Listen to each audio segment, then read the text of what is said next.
Welcome दोस्तों। जय जोहार, जय छत्तीसगढ़।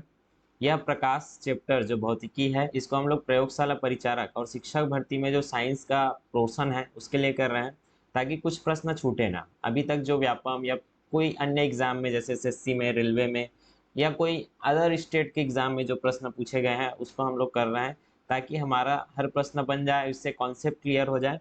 ये चौथा वीडियो है। इससे पहले 3 वीडियो और डाल दिया गया है, तो उसको देख सकते हो आप हमारे लेक्चर में, क्लासेस में, वीडियोस में, यूट्यूब में। तो ये ध्यान में रखना, वीडियो जब भी देखते हो आपको अगर स्लो लगे तो स्पीड कर लीजिए, अगर स्पीड लगे तो इसी स्पीड में रहने दीजिए। दूसरा चीज़ कि जब भी मैं बता रहा हूँ तो उससे पहले आप सॉल्व कर लीजिए। तो इससे क्या होगा कि आपका सॉल्यूशन सही है कि नहीं है ये आपको पता चलेगा। ये ध्यान में रखिए। तो पहले सॉल्यूशन करिए, उसके बाद मेरा सॉल्यूशन देखिए, ताकि आपको कनेक्ट हो, आपने जो गलत किया वो आप पकड़ में आ जाए। चलिए शुरू करते हैं, जल्दी से करेंगे। आज भी हम लोग 30 प्रश्न लिए हैं, आधा घंटे का टारगेट रहेगा।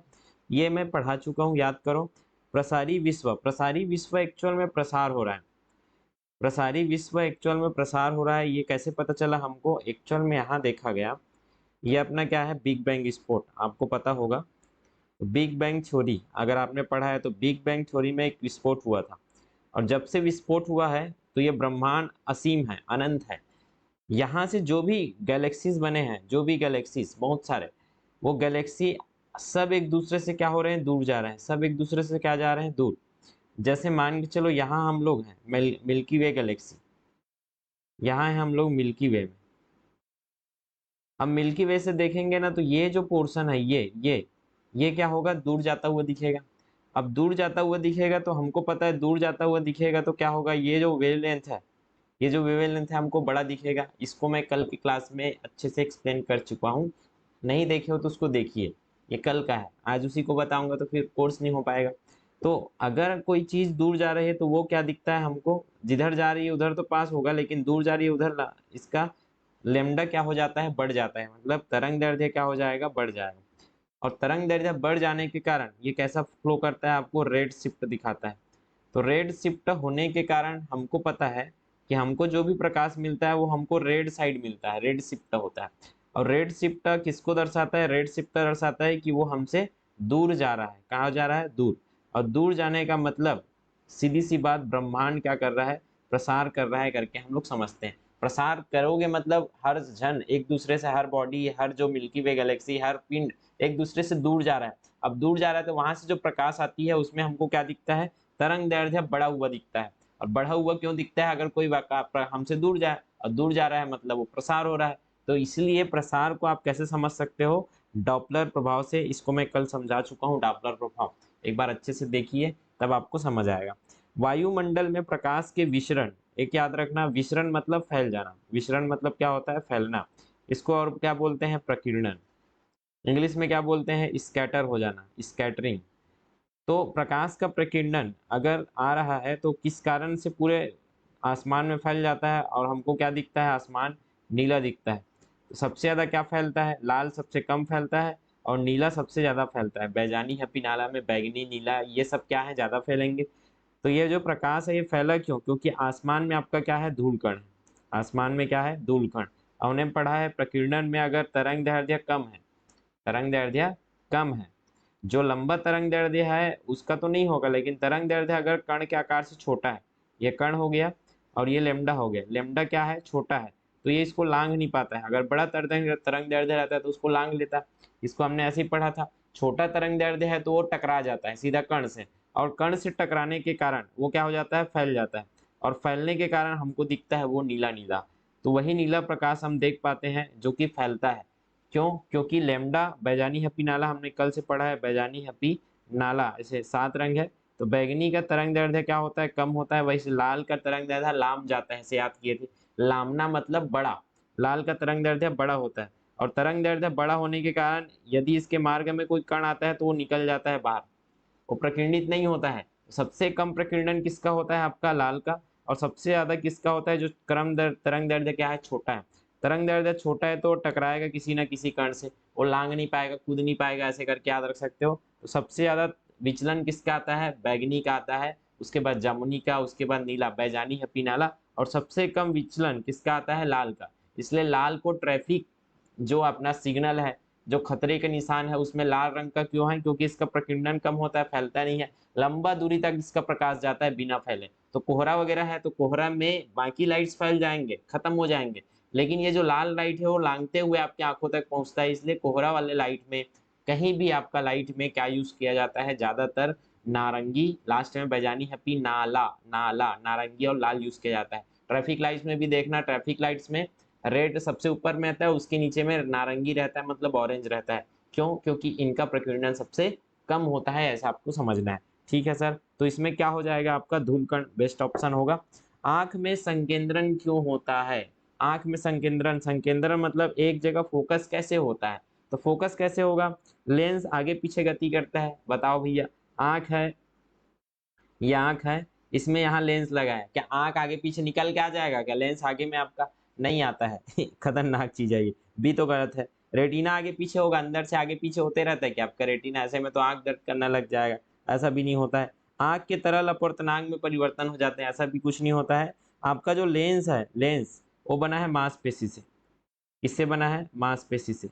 और ये मांसपेशी से बना है पारदर्शी मांसपेशी, क्योंकि पारदर्शी माध्यम चाहिए लेंस के लिए। वक्राकार कोई भी पारदर्शी माध्यम है, अगर पारदर्शी माध्यम का वक्र बना दिया जाए तो लेंस जैसा व्यवहार करेगा, अपवर्तन उसका ऐसा ही होगा। तो मांसपेशी होता है, और मांसपेशी क्या होता है? सिकुड़ता है, बड़ा होता है, ये लेंस का काम है।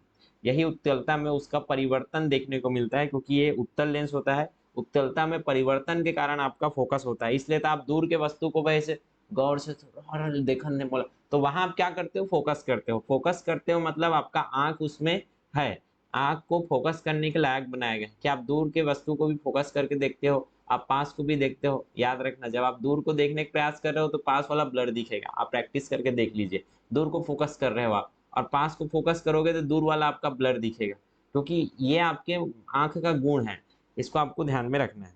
ठीक है सर, समझ आ गया। प्रकाश सीधी रेखा में चलता है, ऐसा क्यों लगता है आपको? जबकि आप सूक्ष्मदर्शी में देखोगे तो प्रकाश कैसा है? अनुप्रस्थ तरंग है, प्रकाश ऐसे गमन करता है। अगर एग्जैक्ट देखा जाए तो वो तरंग है, और तरंग हमेशा ऐसे जाता है, अनुप्रस्थ तरंग। विद्युत चुंबकीय तरंग है, तो प्रकाश ऐसे गमन करता है, आपको पता रहना चाहिए। लेकिन गड़बड़ है सर, प्रकाश ऐसे जाता है तो वो हमको सीधा क्यों दिखता है? सीधा दिखना चाहिए, इसे दिखना चाहिए। तो इसका एक कारण है, अगर मैं इसको क्या कर दूं, इसको बहुत छोटा कर दूं, इसको बहुत छोटा कर दूं, बहुत छोटा कर दूं, बहुत छोटा कर दूं, ए सर दिख ही नहीं रहा है। अब एक एक लेवल ऐसे आ गया कि सूक्ष्मदर्शी में आपको देखना पड़ेगा। कहने का मतलब ये ऐसे दिखेगा आपको लाइन जैसे, और जब इसको जूम जूम करोगे, जूम करोगे तो ये ऐसे ऐसे ऐसे ऐसे ऐसे ऐसे क्या दिखेगा? ये तरंग दैर्ध्य दिखेगा। मतलब ये ऐसे ऐसे गमन करता है, लेकिन ये ऐसा सीधा क्यों दिख रहा है? इसके पीछे एक कारण है कि ये जो ऐसे ऐसा है ये बहुत कम गैप में है, मतलब इसका जो लैम्डा है, लैम्डा ये बहुत कम होता है। लैम्डा क्या होता है? कम होता है। और लैम्डा कम होता है इसलिए हम उसको सीधा देखते हैं, ना कि उसका ये, क्योंकि उसमें जो गैप है बहुत कम है। सूक्ष्मदर्शी में या उसको बहुत ज्यादा जूम करके देखोगे तब समझ आएगा कि वहां जो प्रकाश है ऐसे ऐसे गति कर रहा है। तो प्रकाश कैसे गति करता है? साइन वेव्स जा की वक्र में वक्राकार गति करता है, लेकिन हमको सीधा क्यों दिखता है?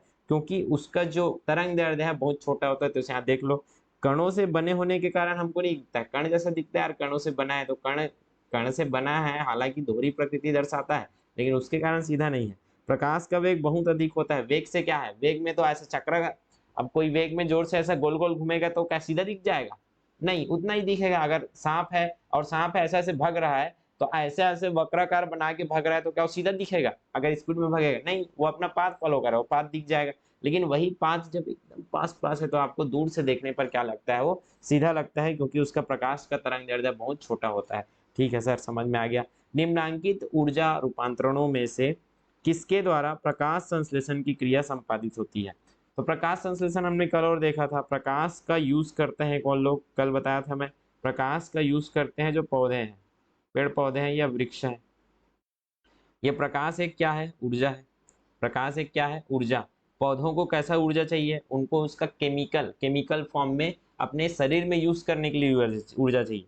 तो यही प्रकाश के लोग यूज करते हैं, और पौधे अपना क्या बना लेते हैं? रासायनिक ऊर्जा बना लेते हैं, जिसको वो लोग यूज करते हैं। जैसे हम लोग एटीपी, हमारा भी हम लोग वायवीय ऑक्सीजन करते हैं तो ऑक्सीजन होता है, ये हम लोग कोशिका में पढ़ेंगे। वो लोग हम लोग भी क्या करते हैं, हमारा जो माइटोकॉन्ड्रिया है वो ऊर्जा बनाता है। अब ऊर्जा जो बना वो एटीपी है, एटीपी भी ऊर्जा है, लेकिन वो रासायनिक ऊर्जा है जो कि हमारे जो ऑक्सीजन है, जो हमारे पोषक तत्व है वहां से बनाया गया। लेकिन हम लोग प्रकाश का यूज नहीं करते हैं भैया, प्रकाश से हम लोग नहीं बनाते। लेकिन पेड़ पौधा क्या करते हैं, यही प्रकाशीय ऊर्जा को किस में कन्वर्ट कर देते हैं, रासायनिक ऊर्जा में, और उसको यूज करते हैं। डायरेक्ट प्रकाश को तो यूज नहीं करेंगे, तो प्रकाशीय ऊर्जा को लेंगे, और इसमें जो सहायक होता है वो क्या होता है, प्रकाश ऊर्जा में सहायक होता है उसका कार्बन डाइऑक्साइड। तो कार्बन डाइऑक्साइड का यूज करता है और प्रकाश को अपना भोजन के रूप में रासायनिक ऊर्जा में कन्वर्ट करता है, और ऑक्सीजन को छोड़ता है। बाई प्रोडक्ट होता है ऑक्सीजन जो हम उससे लेते हैं। तो ये हम लोग कहाँ पढ़ेंगे, बायोलॉजी में पढ़ेंगे ये सब।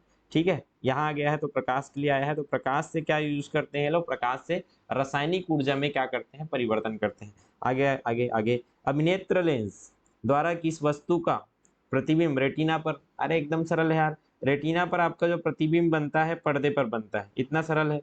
रेटिना मतलब क्या होता है, रेटिना मतलब होता है पर्दा, पर्दा है पर्दा। और किसी भी प्रकाश को अगर आप पर्दे में प्राप्त कर रहे हो, याद रखना, अगर वो पर्दे में प्राप्त नहीं हो पाता है, जैसे आप समतल दर्पण में, हमने क्लास में किया है इसको, समतल दर्पण का जो प्रतिबिंब है, अगर यहाँ कोई मुस्टंडा खड़ा है, ये मुस्टंडा खड़ा हो गया, और यहाँ क्या है आपका दर्पण, ये मैं दर्पण बना दिया, लेकिन ये समतल दर्पण है, तो उस मुस्टंडे का प्रतिबिंब इधर दिखेगा, ये दिख गया मेरा मुस्टंडे का। लेकिन क्या वो एक्चुअल में, अगर मैं यहाँ पर्दा रखा, यहाँ अगर मैंने क्या रखा, पर्दा, तो उस पर्दे में क्या वो प्रतिबिंब बनेगा? क्या दर्पण के पीछे कोई पर्दा रखोगे तो उसमें उसका प्रतिबिंब दिखेगा? जैसे आप सिनेमा में जाते हो, तो सिनेमा में जाते हो तो सिनेमा में जैसे पर्दा में प्रतिबिंब बनता है, पर्दा में छपता है, क्या वैसे पर्दा में छपेगा आपका प्रतिबिंब? कभी नहीं छपेगा। करके देख लेना दर्पण के पीछे पर्दा लगा के, नहीं छपेगा जैसे प्रोजेक्टर में छपता है। तो समतल दर्पण में जो प्रतिबिंब बनता है, क्योंकि पर्दे में प्राप्त नहीं होता, पर्दे में नहीं बनता, इसलिए वो क्या है, आभासी है। और याद रखना, दर्पण के लिए जो भी प्रतिबिंब आभासी होता है वो सीधा होता है, यहाँ दिख रहा होगा, या जो भी प्रतिबिंब सीधा होगा वो आभासी होगा। इसका उल्टा हम लोग इसमें देखिए, पर्दा में प्राप्त करते हैं, क्योंकि रेटिना पर्दा है, तो हमारे आंख में रेटिना में पर्दा में इमेज बनता है, इसलिए वो वास्तविक है। पर्दा में बना उसको आप वास्तविक बोलोगे, पर्दा में बना तो वास्तविक है। और जो वास्तविक प्रतिबिंब बनता है, ये आपको ध्यान में रखना है, वास्तविक प्रतिबिंब हमेशा क्या बनेगा आपका, उल्टा बनता है। वास्तविक प्रतिबिंब क्या बनता है, उल्टा। तो सर हमको उल्टा क्यों नहीं दिखता है बाकी सब? अगर मैं आपको देख पा रहा हूँ या किसी भी वस्तु को इसको देखूंगा, तो इसका प्रतिबिंब ऐसे नहीं बनेगा, ऐसे बनेगा मेरे पर्दे में, ऐसे नहीं बन के ऐसे बन रहा है, इसका उल्टा बन रहा है। फिर सीधा क्यों दिख रहा है सर? ये हमारा माइंड उसको सीधा करके दिखाता है, हमारा माइंड का खेल है। क्लियर है? तो बाकी हम लोग इतना जानते हैं कि यहाँ रेटिना पर्दा है, और पर्दा है तो वास्तविक बनेगा, वास्तविक है तो उल्टा बनेगा, एकदम सरल सा। इसको पढ़िए, पॉज करिए। तो देखिए क्या है भैया, निम्नलिखित में से सबसे पहला काम तो ये ध्यान में रखना है कि आपको नहीं पूछा है, ध्यान में रखना, सही पूछा है कि सही नहीं पूछा है। यहाँ सही नहीं पूछा है। तो मृग तृष्णा, मृग तृष्णा में क्या होता है, प्रकाशिक भ्रम होता है, हमको पता है, हमने पढ़ा था मरीचिका। प्रकाश के पूर्ण आंतरिक परावर्तन से उत्पन्न होता है, ये मैं क्लास में अच्छे से समझाया हूँ, यहाँ नहीं समझाऊंगा। क्लियर है? तो ये याद रखना, पूर्ण आंतरिक परावर्तन, क्लास को देखिए एक बार। सर्च लाइट में अवतल दर्पण, फिर भी समझा ही देता हूँ, मन नहीं मानता है। तो यहाँ क्या है आपका, वायु है, यहाँ क्या है, वायु। अब वायु में क्या हो जाता है, पृथ्वी गर्म, ये पृथ्वी, पृथ्वी क्या हो जाती है, गर्म। अब पृथ्वी गर्म होती है, गर्मी के दिनों में दिखता है, याद रखना, मरीचिका हमेशा गर्म जगह में दिखेगा। अब गर्म जगह में दिखेगा तो पृथ्वी क्या है, गर्म। पृथ्वी गर्म है तो यहाँ हवा गर्म हो जाएगा, और जहाँ गर्म हवा होता है वो गर्म हवा हल्की हो जाती है। हल्की मतलब विरल, ये हवा क्या है, विरल। इसका ऊपर वाला हवा क्या रहेगा, इससे सघन रहेगा।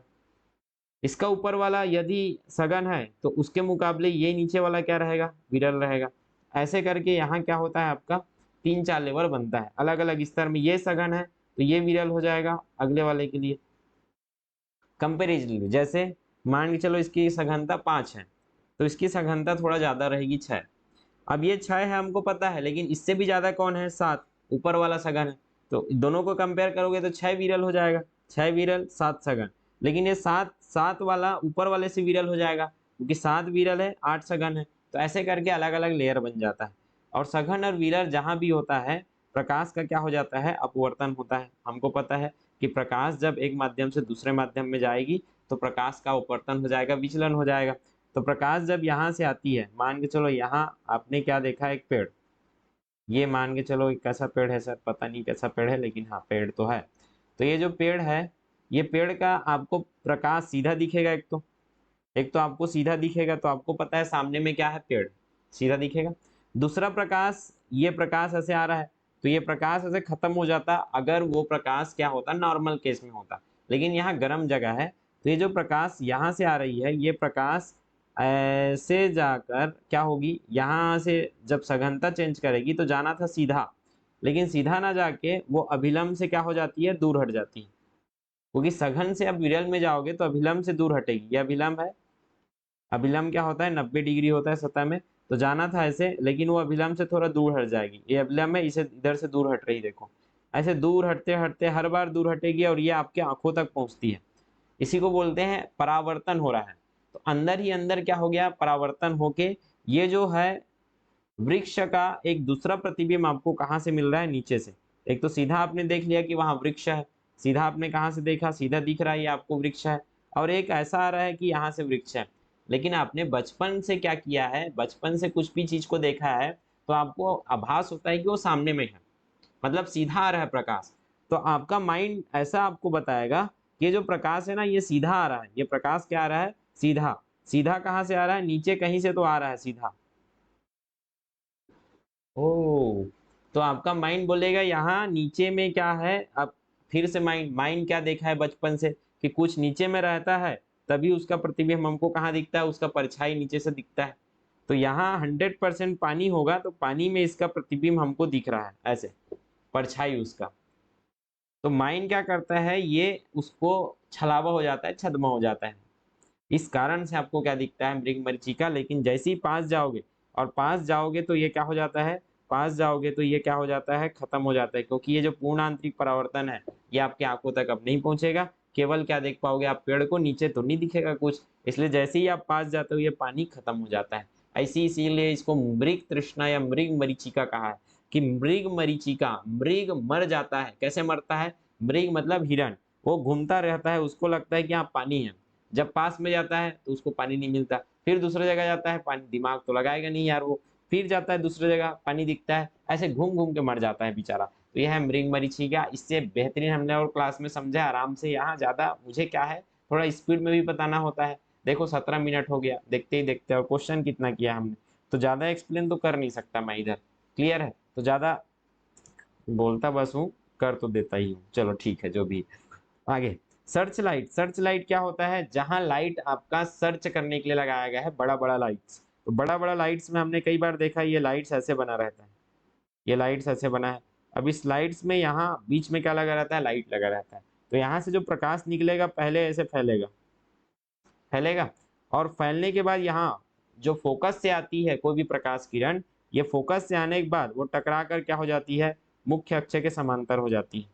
ये हमने पढ़ा है कहाँ, दर्पण, अवतल दर्पण के सूत्र में हमने पढ़ा है कि कोई भी अवतल दर्पण है, तो अवतल दर्पण में प्रकाश, प्रकाश अगर समांतर आ रही है तो क्या आ जाती है, वो मुख्य अक्ष के समांतर आती है। तो मुख्य अक्ष के समांतर आती है तो फोकस से होकर जाती है, और कोई भी प्रकाश किरण फोकस से होकर जाती है तो मुख्य अक्ष के समांतर हो जाती है। तो यही फोकस की जगह आपने क्या लगा दिया है, बल्ब लगाया है। अब यहाँ से जो भी क्या निकलेगा प्रकाश, वो प्रकाश कहाँ जाएगा, पहले ये टकराएगा, और टकराने के बाद जो भी फोकस से आता है वो क्या हो जाता है, मुख्य अक्ष के समांतर हो जाता है। तो आपको दिख रहा होगा ये धंसा हुआ दर्पण है, इसलिए इसको क्या बोलेंगे, अवतल दर्पण। तो अवतल दर्पण का यूज किया जाता है स्टार्च या लाइट में, तो सही बोल रहा है। गर्मी में सामान्यतः सफेद या हल्के रंग के कपड़े पहनना चाहिए, क्यों, क्योंकि आपको बचपन से पता है, यहाँ सफेद रंग अगर है तो सफेद रंग क्या करेगा, आपका प्रकाश सफेद को पूरा भेज देगा। तो 7 रंग जो आएगा, जो 7 रंग है वो क्या है, आपका ऊर्जा है। ये ऊर्जा आएगा और वो सफेद से टकराकर पूरा चला जाएगा। लेकिन वही ब्लैक रहेगा तो ब्लैक पूरा एब्जॉर्ब कर लेता है, हमने इसको क्लास में और अच्छे से समझा है। तो ये भी सही है कि आपको क्या पहनना चाहिए, सफेद और हल्का रंग पहनना चाहिए। गाढ़ा रंग क्या करता है, प्रकाश को अवशोषित करता है, इसलिए अवशोषित मतलब ऊर्जा अवशोषित हो जाएगा और आपको गर्मी लगेगी। फिर गलत क्या होगा, फिर एक छोटे छिद्र वाले उत्तल दर्पण, गलत, उत्तल दर्पण का यूज नहीं करते, डॉक्टर हमेशा अवतल दर्पण का यूज करते हैं, ध्यान में रखना। तो यहाँ ये गलत बोल रहा है।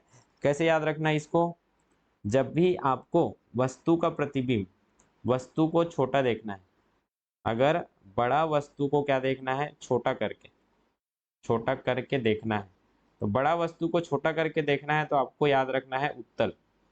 जैसे ट्रैफिक, एक छोटा ये हो गया आपका कार, इस कार के साइड मिरर में आपका क्या लगा रहता है, साइड मिरर में उत्तल। क्यों उत्तल लगेगा, क्योंकि आपको बहुत बड़ा एरिया को आपको छोटा करके देखना है। तो जब भी बड़ा को छोटा करके देखना है तो आपको क्या लेना पड़ेगा, उत्तल दर्पण लेना पड़ेगा। जस्ट उल्टा, कुछ छोटा है, अगर छोटा वस्तु को आपको बड़ा करके देखना है, मतलब जूम करना है, बड़ा करके देखना है, तो इसके लिए आपको क्या लेना पड़ेगा, अवतल दर्पण। याद करना, ध्यान में रखना, ये दर्पण वाला केस है। लेंस में इसका जस्ट उल्टा हो जाता है, लेंस में उत्तल के जगह उत्तल लेंस हो जाएगा, अवतल के जगह उत्तल लेंस हो जाएगा, ये ध्यान में रखना। तो ये है उत्तल दर्पण और ये है अवतल दर्पण। तो डॉक्टर को तो हमेशा बड़ा जूम करके देखना है, दांत में अगर कहीं कीटाणु हो गया तो दांत में तो घुसाएगा और उसमें वो दर्पण में वो बहुत बड़ा बड़ा दिखता है जूम होकर। और बड़ा देखना है तो अवतल दर्पण लगाओ, छोटा देखना है तो ट्रैफिक लाइट्स, ट्रैफिक दर्पण में क्या लगा रहता है आपका, उत्तल दर्पण। तो ये गलत बोल रहा है, यहाँ उत्तल गलत है। जब दो समानांतर समतल दर्पण के बीच कोई वस्तु रखी जाती है, तो इसको मैं पहले ही वीडियो में बता दिया हूँ, अनंत ही बनेगा, सेलोन वगैरह में आप देखे हो। जब लाल नीले हरे रंग का प्रकाश, इसको मैं कल बता चुका हूँ कि अगर आप आरजीबी को मिलाओगे, आरजीबी मतलब इधर रेड है, मैं रेड ले लेता हूँ आपके लिए, ये रेड है, रेड, ये रेड रंग है, ठीक है। उसके बाद अगर मैं इधर ग्रीन, इधर क्या लूंगा, ग्रीन, ये ग्रीन कलर है, और एक क्या लेना है हमको, ब्लू, ये हो गया आपका ब्लू, दिख नहीं रहा है। तो यहाँ जो तीनों मिलेंगे ना, ये जो मिल रहे हैं तीनों, यहाँ आपको सफेद रंग दिखेगा, क्या दिखेगा, सफेद। तो आरजीबी जब मिलते हैं तो क्या बन जाता है आपका, सफेद बनता है, क्योंकि ये जो पूरक रंग है यही है प्राथमिक रंग, पूरक नहीं, प्राथमिक रंग। तो तीनों प्राथमिक रंग मिलकर क्या बनाते हैं, सफेद, याद रखना है। और हमने कल पढ़ा था CMY, इसको मैं कल बता चुका हूँ, CMY, सियान, मेजेंटा और येलो। ये जो सियान, मेजेंटा और येलो है जब मिलेंगे तो कौन सा रंग बनता है, ब्लैक। इसको मैं कल दिखा चुका हूँ, कल का वीडियो अच्छे से देखिए। और याद रखना, अगर आपने क्लास नहीं किया है, MCQ के भरोसे बैठे हो, तो MCQ में आपको प्रैक्टिस लगेगा। क्लास में तो हम प्रैक्टिस कराते हैं, तो क्लास में प्रैक्टिस करना होता है आपको। MCQ को आप टाइम पास के लिए मत देखना, यहाँ प्रैक्टिस करना पड़ता है आपको, नोट्स बनाना होगा, ठीक है। एक इलेक्ट्रॉनिक पुंज को फास्फोरस कोटेड पर्दे पर फोकस किया जाता है, पहले जमाने का है कि आप क्या करते हो, RGB लाइट है, RGB लाइट लगाते हैं ऐसे। आप पुराने जमाने का आपने टीवी देखा होगा, तो टीवी ऐसे बना रहता था, पीछे तरफ ऐसे लंबा चौड़ा लगा रहता था टीवी का। तो पीछे तरफ जो लंबा चौड़ा लगा है, यहाँ लगा रहता था आपका लाइट अलग अलग, RGB। तो एक है ग्रीन कलर का, एक रेड कलर का लाइट है, और एक है ब्लू कलर का, क्योंकि यही प्राथमिक रंग है, यही क्या है आपका प्राथमिक। ब्लू तो दिख नहीं रहा है यार, ब्लैक ब्लैक दिख रहा है, चलो समझ लो, ठीक है। तो यहाँ से ब्लू लाइट, ग्रीन लाइट अलग अलग अनुपात में मिलते रहेंगे, और अलग अनुपात में मिलते रहेंगे, और इसी अनुपात में आपको यहाँ क्या दिखेगा, अलग अलग चित्र दिखेगा, ये होगा आपका चित्र। ये जो है फास्फोरस कोटेड में इसको डाला जाता था, इलेक्ट्रॉन का बम्बार्टमेंट किया जाता था, जिससे अलग अलग आपको रंग दिखता था, और यही कहलाता था रोस्टर, ये कहलाता था रोस्टर। तो एक ध्यान में रखना, मास्टर स्कैन, टोटल स्कैन ऐसा कुछ नहीं होता, नॉर्मल से देखोगे ना, मास्टर और टोटल स्कैन ऐसा टाइप का ऑप्शन है कि ऐसा नॉर्मल ऑप्शन बना देगा कोई भी। रडार नाम का कोई चीज नहीं होता है आपका स्कैन, राडार स्कैन अलग ही है, कलर वलर से लेना देना ही नहीं है, रेडियो डिटेक्शन है, ये हमने पढ़ा था। तो रेडियो वेव्स का यूज करके हम लोग आसमान में कुछ अनचाहा तत्व है उसको ध्यान में रखते हैं। जैसे आपका कोई एयरक्राफ्ट आ रहा है तो उसको कैसे पकड़ोगे, रडार से पकड़ोगे, तो रडार को हमने पढ़ा था। रडार भी नहीं है भैया, रडार स्कैन वगैरह कुछ नहीं होता है। तो याद रखना, इलेक्ट्रॉनिक पुंज में हम लोग जो स्कैन, यहाँ से इलेक्ट्रॉनिक पुंज छोड़कर किसी पर्दा में, फास्फोरस कोटेड पर्दा में क्या करते हैं, इलेक्ट्रॉन को छोड़ते हैं, तो वहाँ अलग अलग कलर दिखता है, वो होता है रोस्टर स्कैन। तो ये ध्यान में रखना, रोस्टर स्कैन है। ये पूछा जा सकता है, बहुत पुराना प्रश्न है, हालांकि कहीं ना कहीं तो और पूछा गया है। किस विकिरण में ऊर्जा प्रति क्वांटम सर्वाधिक होगा, तो हमको पता है ऊर्जा के लिए क्या होता है, लेमडा। जैसे मैं लिया बैजानी हैप्पी नाला, बैजानी हैप्पी नाला में लाल का लाम जाता है, लाम जाता है मतलब लेमडा क्या होता है, ज्यादा होता है। लेमडा ज्यादा, इधर लेमडा ज्यादा है तो इसलिए इधर लेमडा क्या हो जाएगा, कम हो जाएगा। इसका जस्ट उल्टा क्या होता है, आवृत्ति, आवृत्ति मतलब आवृत्ति इसका उल्टा होता है, आवृत्ति क्या होगा, ज्यादा होगा बैगनी का, और आवृत्ति इसका कम होगा। लाल का आवृत्ति क्या होता है, कम, जिसका आवृत्ति ज्यादा उसका ऊर्जा ज्यादा। जिसका आवृत्ति कम उसका ऊर्जा कम। आवृत्ति पर डिपेंड करता है आपका ऊर्जा। क्लियर है। अब इसको हम लोग ऐसे भी याद किए थे कि बैगनी और यहाँ लाल, लाल चूल्हा जलता है और बैगनी या नीला कौन जलता है, गैस चूल्हा। गैस चूल्हा में ज़्यादा एनर्जी रहता है, अपन यहाँ कम एनर्जी रहता है, ज़्यादा ऊर्जा, और यहाँ क्या रहता है, कम ऊर्जा। तो ऐसे भी याद रख सकते हो कि लाल में कम ऊर्जा और नीला में ज़्यादा ऊर्जा। तो देख लो यार कि बैगनी जो है लेमडा कम है, लेमडा कम है तो ऊर्जा ज़्यादा होता है। जिसका लेमडा कम, तरंग दैर्ध्य कम, उसका ऊर्जा ज़्यादा। जिसका लेमडा ज़्यादा है क्योंकि लाम जाता है, लाल का लेमडा ज़्यादा है लेकिन उसका ऊर्जा कम है। तो यहाँ देखो हमको ये पता करना है, उल्टा होता है जस्ट, जिसका ज़्यादा होगा उसका कम होगा। देखो इसमें सबसे ज़्यादा ये है, इसका सबसे कम ऊर्जा है, तो इसको हटा दो। हमको तो क्या चाहिए, सर्वाधिक चाहिए। ठीक है। इसके बाद 280 और 320, सबसे कम लेमडा किसका है आपका, 200 और 280 का। इस वाले ग्रुप में आपको क्या मिलेगा, सबसे ज्यादा ऊर्जा मिलेगा, क्योंकि इसका लेमडा कम है इस वाले का, तो इसका आवृत्ति ज्यादा होगा, और आवृत्ति ज्यादा होगा तो ऊर्जा भी ज्यादा होगा। क्लियर है। चलो 42वां देखते हैं। यदि कोई व्यक्ति पानी भरी बाल्टी में सिक्कों को देखता है, तो आपको दो केस में बताता हूँ। ये एक केस है कि ये बाल्टी में क्या भरा है, पानी। ठीक है। और आप इसमें जो सिक्का है उसको देखोगे, तो ये जो सिक्का है ना, यहाँ नहीं दिखेगा, ये उभरा हुआ दिखेगा। एक्चुअल में यहाँ से जो प्रकाश आएगी, ये मैं एक प्रकाश बनाता हूँ, प्रकाश पुंज। यहाँ से जो प्रकाश आएगी एक्चुअल में ऐसे आएगी प्रकाश, और आप यहाँ से देख रहे हो यार, तो आप क्या देखोगे कि वो एक्चुअल में जो प्रकाश आ रही है ना, वो प्रकाश सीधा नहीं आती है। आना था ऐसे, आना था ऐसे, क्योंकि प्रकाश हमको क्या है, सीधी रेखा में गमन करती है ऐसा लगता है, लेकिन ऐसे नहीं आएगा प्रकाश। एक्चुअल में प्रकाश ऐसे आ रही थी, ये प्रकाश ऐसे आ रही थी सिक्का का, लेकिन वो सिक्का के प्रकाश क्या हुआ, यहाँ अभिलंब के समय, ये अभिलंब है तो यहाँ भी अभिलंब बनाऊंगा। याद रखो कि जो जल है, जल है उसका घनत्व क्या रहेगा, ज्यादा, ये सघन है, और ये क्या है, विरल। तो हमने पढ़ा है जब भी सघन से विरल में आता है, याद करो सघन है और ये क्या है, विरल। तो यहाँ से जो प्रकाश आती है विरल से आती है, वो अभिलंब की ओर झुक जाती है, और जब सघन से विरल में जाती है तो अभिलंब से दूर हटती है। तो हमको अभिलंब से कहाँ हटाना है, इसको दूर हटाना है। जाना था ऐसे सीधा, जाना था ऐसे सीधा, लेकिन ये अभिलंब है, ये हरा वाला क्या बनाया हूँ, अभिलंब क्या होता है उसमें 90 डिग्री का बनता है, उससे क्या हट जाएगी, ये दूर। अब दूर हटेगी तो देखो ये कहाँ जा रही है, ऐसे, ऐसे। तो आपको ये लगेगा कि ये जो प्रकाश है वो कहाँ से आ रहा है, यहीं कहीं से आ रहा है, यहाँ से आ रहा है।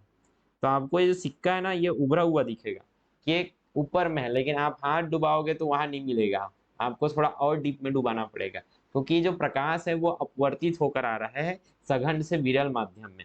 इस कारण से आपको सिक्का क्या दिखता है, उभरा हुआ। तो किस कारण से दिखता है, तो अपवर्तन के कारण सही बोला जा रहा है यहाँ, कि एकदम 100% सही है कि बाल्टी में पड़े सिक्के को देखता है तो उसे सिक्का अपने वास्तविक स्थल से क्या दिखेगा, निकट लगेगा। निकट मतलब ऊपर लगेगा, लेकिन हाथ को डुबाएगा तो वहां नहीं मिलेगा, वो थोड़ा डीप में जाना पड़ेगा, गहरा में। इसका उल्टा क्या बोल रहा है, यदि जल के अंदर से कोई व्यक्ति जल के तल के ऊपर एक सिक्के को देखता है तो क्या होगा भाई। तो इसका जस्ट उल्टा, आपका आंख नीचे तरफ है। मैं एक और बाल्टी बनाता हूँ। अब आप भूत हो, सर भूत भूत मत बोलो, रात हो रहा है। आप कहाँ देख रहे हो, यहाँ से भूत भूत हो आप, यहाँ से देख रहे हो, आपका आंख इधर है। हाँ ले लें, आंख भी भूत टाइप बना थे, मानव टाइप बना थे नहीं। ये हो गया आपका आंख। अब यहाँ से देखोगे तो प्रकाश किरण आएगा, उसी को देख पाओगे। अब यहाँ अगर कोई सिक्का है, एक्चुअल सिक्का ये है, ये क्या है आपका सिक्का है। अब ये जो सिक्का है, यहाँ से जो प्रकाश आएगी, ये जो प्रकाश आएगी आपको देखना है। मान के चलो यहाँ कोई सिक्का है, इसको देखना है, तो ये जो सिक्का आ रही है ये ऐसे आना था, इसका प्रकाश ऐसे आ रही है। ठीक है। अब ये जो प्रकाश आ रही है फिर से अभिलंब बनाना पड़ेगा हमको, तो मैं बना दिया इसका अभिलंब, अभिलंब अभिलंब, यहाँ अभिलंब बना दिया 90 अंश। अब क्या होता है, चूंकि जो प्रकाश है वो कहाँ से आ रही है, विरल से कहाँ आ रही है, सघन में। विरल से कहाँ आ रही है, सघन में।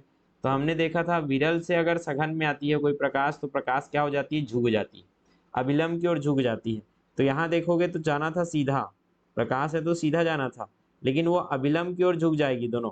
तो अपने अपने अभिलंब की ओर झुक जाएंगी, तो ये प्रकाश ऐसे झुक जाएगी, ये प्रकाश ऐसे झुक जाएगी, ये झुक गई, ये झुक गई। क्लियर है। और आपको क्या लगेगा कि ये जो प्रकाश है ये कहीं ऊपर से आ रहा है, इसका जस्ट उल्टा, कहाँ से आ रहा है, ऊपर से। तो जो आपका जो है नीचे से देखोगे सघन माध्यम से तो कुछ सिक्का ऐसे दिख रहा है, तो वो एक्चुअल में बहुत ऊपर में दिखेगा।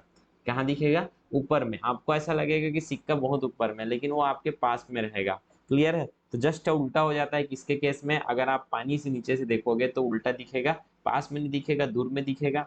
छलावा है ये। और जब आप पानी के अंदर की कोई वस्तु दिखते हो तो पानी में जितना गहरा है, जैसे पानी का तल आप देखोगे तो पानी का तल आपको स्विमिंग पूल वगैरह में गए हो या बाल्टी का ही पानी का तल देखोगे तो तल उभरा हुआ दिखेगा, ऐसा लगेगा कि बाल्टी बहुत मतलब उसका लंबाई बहुत कम है, लेकिन वो गहरा होता है। गहरा कम दिखता है, तो गहरा कम दिखने का कारण क्या है? गहरा कम दिखने का कारण है आपका अपवर्तन। तो यहाँ अपवर्तन में सही बोला है कि वह वास्तविक स्थल से अधिक ऊंचाई पर दिखता है, तो सही बोल रहा है, जहां था उससे अधिक ऊंचाई पर दिखता है क्या? आपका सिक्का। तो दूसरा कथन भी सही है। ये एक आपके माइंड को खोल देता है, इसके हिसाब से आपका क्या आ जाएगा? ऑप्शन ए आंसर राइट है। बढ़िया प्रश्न था, ये ध्यान में रखोगे। तो अपवर्तन के कारण होता है। ठीक है सर, आगे बढ़ते हैं। अरे बाप रे, आधा घंटा हो गया। बहुत एक्सप्लेन करना पड़ता है यार, क्या करें अब। चलो 15 मिनट में कोशिश करते हैं खत्म करने का। प्राकृतिक तथ्यों पर विचार कीजिए। स्थलीय तापन किसके लिए भैया? मरीचिका के लिए। अभी बताया था मैं मरीचिका। मरीचिका के लिए क्या होना चाहिए? मरीचिका के लिए यहाँ तापमान ज्यादा होना चाहिए। तापमान ज्यादा होगा तभी तो यहाँ विरल हवा आएगी, विरल हवा। और यहाँ क्या आएगी? सघन हवा। तब जाके यहाँ क्या होगा? अपवर्तन होगा। होगा कि नहीं होगा? होगा सर।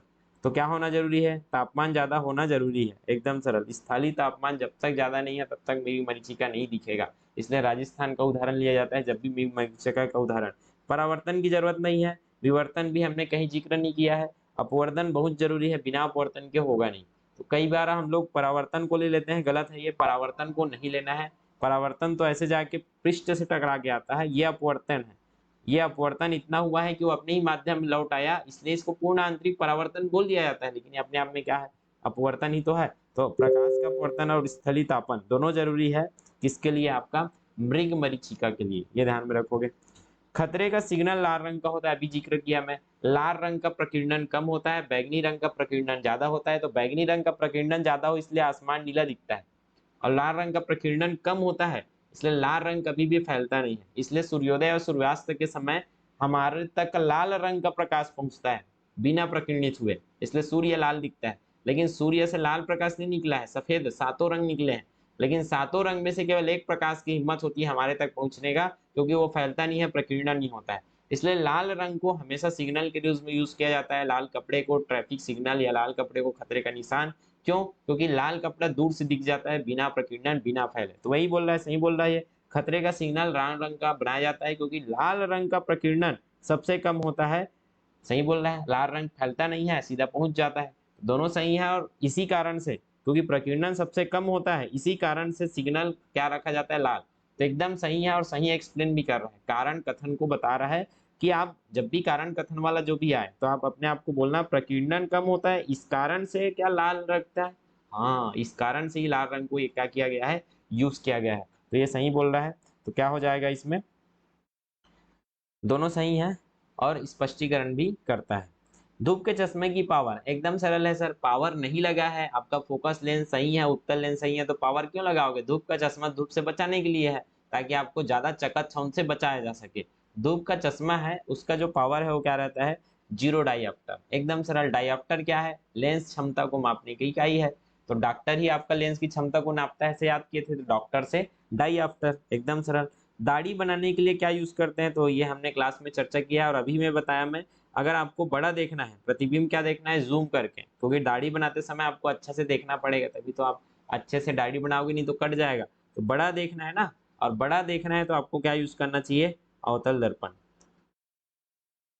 छोटे वस्तु को बड़ा करके दिखाता है अवतल दर्पण, और बड़े वस्तु को छोटा करना है, बहुत बड़ा एरिया देखना है एक छोटे से दर्पण में, तो उत्तल दर्पण यूज कर लो भैया। तो यहाँ क्या आना था? अवतल दर्पण। तो डॉक्टर है या दाढ़ी बनाना, शेविंग करने में हम लोग क्या यूज करते हैं? अवतल दर्पण। वातावरण में प्रकाश का विसरण, फिर आ गया विसरण। वातावरण तो अभी से बताया था। प्रकीर्णन वातावरण में किस कारण होता है? आसमान में प्रकीर्णन क्यों होता है वातावरण में? याद करो, अभी बताया था। आसमान नीला क्यों दिखता है? प्रकीर्णन के कारण, क्योंकि वहां क्या होता है? धूल कण। धूल कण में प्रकाश क्या हो जाता है? फैल जाता है। तो ऑप्शन बी राइट आंसर हो जाएगा। क्या मुख्य कारण है कि एक आंख की अपेक्षा दो आंखों का होना अधिक उपयुक्त है? ये भी अच्छा कॉन्सेप्ट है कि आपका ये एक आंख है, चलो एक एक्सपेरिमेंट करके देख लो आप।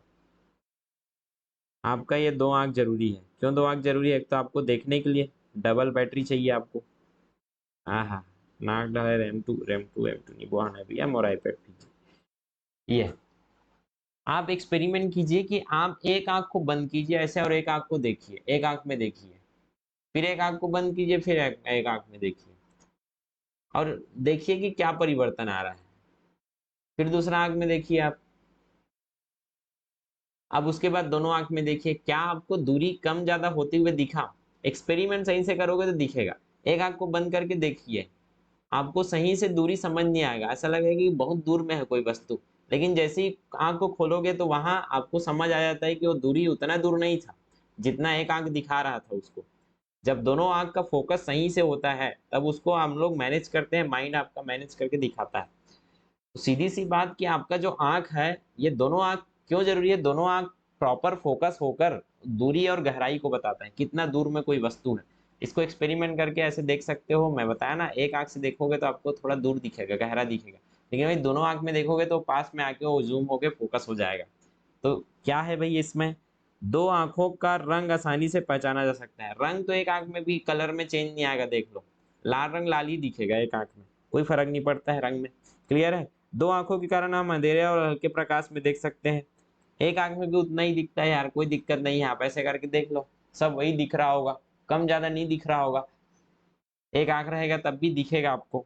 इसी कारण मोज़ेक विजन द्वारा मनुष्य देख सकता है, ऐसा कुछ नहीं है। इस कारण से ऐसा कुछ नहीं है। अब इसको एक्सप्लेन भी नहीं करूंगा, फालतू का है ये। दूरी और गहराई का क्या होता है? एहसास। तो एक्सपेरिमेंट करके देख लीजिए, सच में होता है। कैसे देखोगे? एक आंख में तो ज्यादा दूर ऐसा लग रहा है, तुरंत जैसे ही दूसरा आंख खोलोगे तो समझ आता है कि वो तो पास में है। दोपहर 12 बजे किस दिशा में इंद्रधनुष बनता है? तो हमने इंद्रधनुष का कॉन्सेप्ट देखा था। अगर यहाँ यहाँ सूर्य है और यहाँ आप खड़े हो, तो सूर्य से जो प्रकाश आता है ये वाटर ड्रॉपलेट से टकरा कर कहाँ आता है? आपके पास। तो सूर्य जिस दिशा में, उसके उल्टा दिशा में क्या बनता है आपका? जैसे सूर्य कहाँ है? पूर्व में, तो पश्चिम में क्या बनेगा आपका? पश्चिम में बनेगा इंद्रधनुष। पश्चिम में क्या बनेगा? इंद्रधनुष। इसका जस्ट उल्टा, अगर सूर्य इधर होता तो कहाँ बनता है इंद्रधनुष? सूर्य पूर्व में होता, सूर्य पश्चिम में होता तो इंद्रधनुष कहाँ बनता? पूर्व में। इतना तो बेसिक है सर। क्योंकि जब तक प्रकाश एक एंगल में नहीं टकराएगा, प्रकाश टकरा कर हमारे आंखों में नहीं पहुंचेगा, हम नहीं देख पाएंगे उसको। इसलिए जो सूर्य है उसको एक तो पूर्व में एक तो पश्चिम में, मतलब नीचे होना जरूरी है, तब तो टकरा के प्रकाश कहाँ आएगी? बूंद से टकरा कर हमारे आंखों तक। अगर यहाँ है सूर्य तो तीन काल में कभी भी ये टकरा के आपके आंखों में नहीं पहुंच पाएगा। ये सीधा ये ऐसे जाएगा और ऐसे फैल जाएगा, तो ये आपके आंखों तक नहीं पहुंचता है। तो कभी भी 12 बजे अगर बोला जाए तो 12 बजे ऐसी स्थिति बनेगी ही नहीं कि इंद्रधनुष बने, तब तो दिखे। बनेगा ही नहीं तो दिखेगा कैसे? तो दिशा विशा नहीं, या तो देख ही नहीं सकते, बनेगा ही नहीं। और बनेगा तो हमारे आंखों तक वो पहुंचेगा नहीं, उस एंगल में हमारे तक नहीं पहुंचेगा। आप दूसरे वाले एंगल से देख सकते हैं, लेकिन वो एंगल अलग तरीके से आपको बनाना पड़ेगा। तो 12 बजे आप नहीं देख सकते, ये ध्यान में रखोगे। दूरदर्शन के एक निश्चित दूरी के बाद नहीं मिल सकते, तो ये हमने कल जिक्र कर लिया था कि अगर यहाँ से कुछ सिग्नल भेजा जाए तो इस सिग्नल इस व्यक्ति को क्यों नहीं मिलता? क्योंकि जो पृथ्वी है वो क्या है? गोल है, वक्र है। तो इस सिग्नल के लिए यहाँ फिर से टावर लगाना पड़ेगा, फिर ये सिग्नल यहाँ पहुंचेगा। इसलिए टावर को हमको जगह जगह लगाना पड़ता है, वरना एक ही टावर में काम चल जाता है। क्योंकि यहाँ जो वायु संकेत है, पृथ्वी की सतह है, वो क्या है? वक्रकार है। इसलिए निश्चित दूरी के बाद सिग्नल क्या नहीं मिलता है? दूसरे व्यक्ति को। प्रकाश विकिरणों की प्रकृति होती है, तो हमने पढ़ा है द्वैध प्रकृति होती है। प्रकाश क्या होता है? द्वैध। प्रकाश तरंग जैसे भी व्यवहार करती है और प्रकाश कण जैसे भी व्यवहार करती है। तो तरंग एक ऊर्जा है, तरंग एक क्या है? ऊर्जा। तो प्रकाश एक ऊर्जा है, मतलब वो तरंग के रूप में बहती है। और कण, कण क्या होता है? कण, कण को बताया है ऊर्जा पैकेट्स के रूप में, कि छोटे छोटे ऊर्जा पैकेट्स के रूप में क्या होती है? प्रकाश गमन करती है, और यही ऊर्जा पैकेट्स को सामने वाले को दे देती है जहां ऊर्जा है। इस ऊर्जा पैकेट्स का नाम क्या रखा गया है? फोटॉन। तो फोटान क्या है? प्रकाश कण, प्रकाश कण का नाम है फोटान। और देखोगे प्रकाश का वजन नहीं रहता, इसलिए फोटान कण ऐसा कण है जिसका वजन बहुत कम है, या नहीं है, नहीं के बराबर ही है, कुछ नहीं है। क्योंकि प्रकाश का वजन रहता नहीं है, इसलिए तो प्रकाश का वजन नहीं है, हल्का, इसलिए भड़बड़ भड़बड़ भागता है, 3 लाख किलोमीटर प्रति सेकंड निकल जाता है। धूप से बचने के लिए कितना टाइम हो गया यार? 39। चलो खत्म करना है, 7 तक पहुंचना है। धूप से बचने के लिए छाते में कौन सा रंग? तो मैंने इसको क्लास में कवर किया था। यदि ये छाता है, ये मेरी छाता है, अरे जूता ही जापानी का था यार, जो भी है। तो आपको ऊपर वाला जो है, ऊपर वाला पोर्शन को क्या रखना चाहिए, सफेद। सफेद क्यों सर, गर्मी का छाता है, बारिश में तो कोई फर्क नहीं पड़ेगा, आपको बस छतरी बनाना है। गर्मी का छाता है तो आपको ऐसा रखना पड़ेगा कि ये 7 रंग का जो प्रकाश आ रहा है, ये प्रकाश यहीं से क्या हो जाए, पूर्ण परावर्तित हो जाए। क्या हो जाए, पूर्ण परावर्तित।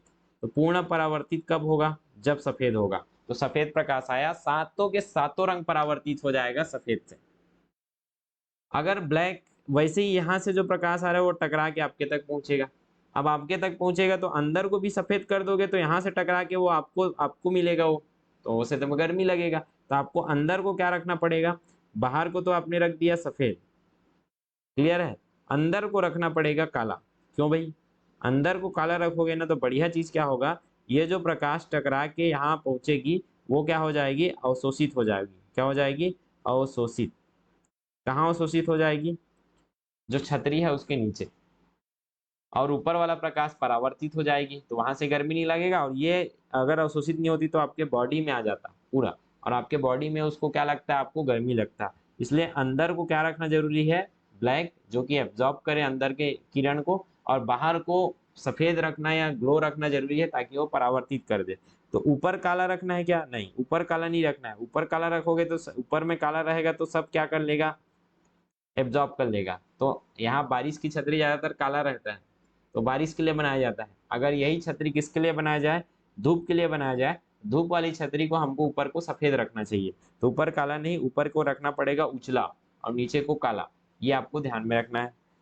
प्रकाश का रंग निर्धारित होता है, किससे होता है प्रकाश का रंग, लैम्बडा से। तो अभी तो पढ़ रहे हो आप कई बार, बैजानी हैप्पी नाला, बैजानी हैप्पी नाला, लाल रंग का लैम्बडा क्या होता है, ज्यादा होता है, इसलिए वो लाल है। लेमडा कम होता है इसलिए बैगनी है। तो लेमडा कम या ज्यादा करोगे, लेमडा को आप बढ़ाते जाओ, बढ़ाते बढ़ाते जाओ, तो लेमडा को बढ़ाओगे तो बैगनी क्या बन जाएगा, जामुनी। और बढ़ा दो तो जामुनी क्या बन जाएगा, नीला। और बढ़ा दो तो हरा। ऐसे करते करते बढ़ाते जाओगे लेमडा को। अगर लेमडा को बढ़ाओगे तो वो लाल रंग में कन्वर्ट हो जाएगा। तो हमने कल डॉपलर इफेक्ट में भी पढ़ा था कि तरंग दैर्ध्य कम या ज्यादा होता है, इस कारण से हमको रंग अलग दिखता है, लेकिन एक्चुअल रंग तो कुछ और था। क्योंकि वो पास में आ रही है, दूर जा रही है, तो हमको तरंग दैर्ध्य छोटा या बड़ा दिखता था। याद करो, कल पढ़ लिया है हमने। ठीक है, तो तरंग दैर्ध्य के आधार पर क्या होता है, किसी भी वस्तु का रंग निर्धारित होता है, तरंग का रंग निर्धारित होता है। लेंस की शक्ति मापी जाती है, तो लेंस नाप के कौन देगा आपको, डॉक्टर, कि खुद से माप लोगे, नहीं, डॉक्टर नाप के देगा। और डॉक्टर से क्या आता है, डाईऑप्टर, एकदम सरल है। तो लेंस की क्षमता अगर नापना है तो डॉक्टर के पास जाओ।